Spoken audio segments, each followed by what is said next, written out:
বিশ্বজুড়ে এখন রাজনৈতিক টানাপোড়েন, যুদ্ধ আর অর্থনৈতিক অনিশ্চয়তা চলছে। বিশেষ করে ইরান যুদ্ধ পুরোপুরি নতুন এক বাস্তবতার সামনে এনে দাঁড় করিয়েছে গোটা বিশ্বকে।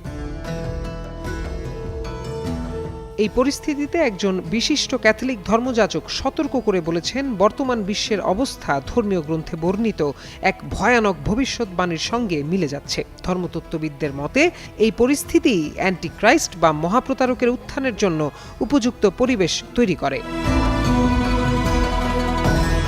অ্যান্টিক্রাইস্ট বা মহাপ্রতারকের ধারণা বিশ্বের তিনটি বড় ধর্মেই আছে। খ্রিস্টান ধর্মে বিশ্বাস করা হয় অ্যান্টিক্রাইস্ট একজন শক্তিশালী প্রতারক হবে। সে যীশু খ্রিস্টের বিরোধিতা করবে এবং পৃথিবীর শেষ সময়ের আগে অনেক মানুষকে বিশ্বাস থেকে দূরে সরিয়ে দেবে।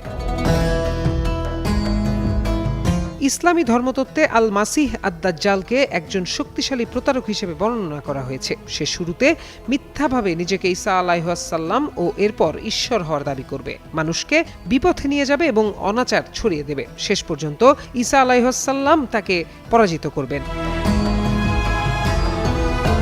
ইহুদি ধর্মের কিছু ঐতিহ্যে আর্মিলাসের কথা আছে। সে একজন অত্যাচারী শত্রু হবে যে সত্যিকারের মাসিহের বিরোধিতা করবে এবং বিশ্বাসীদের উপর নির্যাতন চালাবে।